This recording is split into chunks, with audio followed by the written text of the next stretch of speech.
everyone, we are from Group 4. Here are my members' names.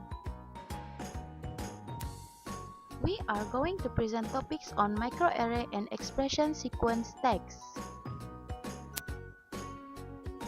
First thing first, microarray. Do you know what is it?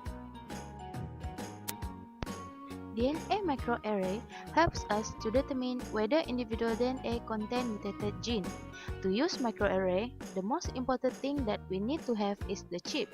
The chip consists of a small glass plate encased in plastics. Next, we move on to the techniques of using microarray. First, we need to obtain DNA samples from patient's blood as well as control sample. Second, we will denature the DNA in the samples so that we can separate two complementary DNA into single-stranded molecules. Then, cut long strands of DNA into smaller and more manageable fragments. After that, label each fragment by attaching a fluorescent dye. For the individual DNA, we will use the green dye. For control DNA, we use the red dye. Next, send them both to chip. It is to allow the dye to hybridize or bind to synthetic DNA on the chip. Finally, we move on to the result and analysis of the DNA samples.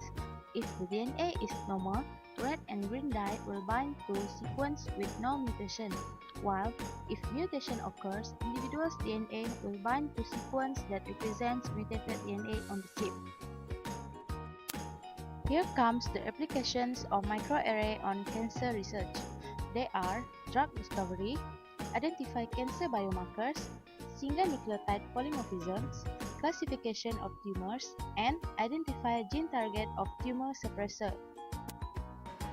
This is the example of DNA microarray in medical microbiology, which is being used to identify Bacillus anthracis based on the rRNA intergenic construct species region.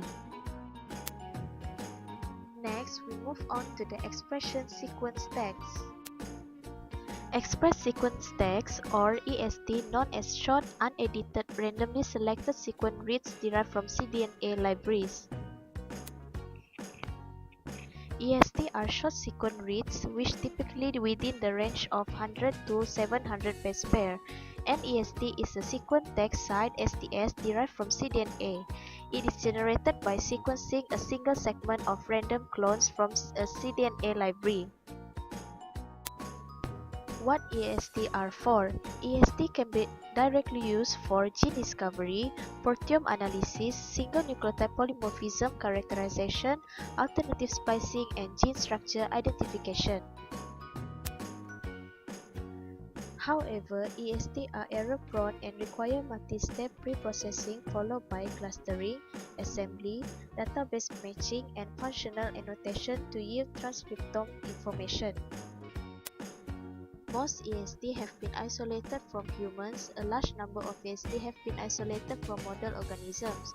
To date, over 45 million EST have been generated from over 1,400 different species of eukaryotes. Next, we proceed to the techniques on how to use EST.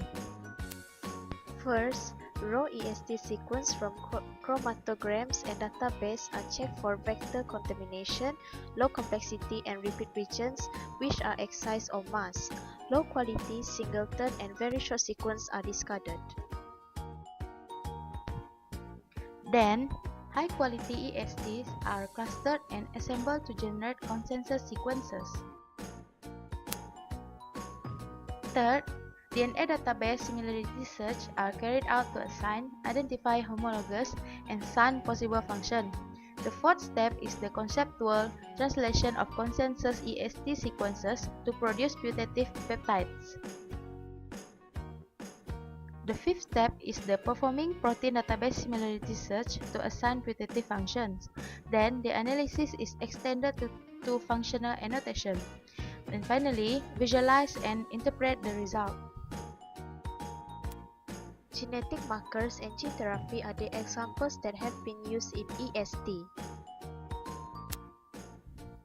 That's all from our group. Hope you enjoy. Thank you. Created using Powtoon.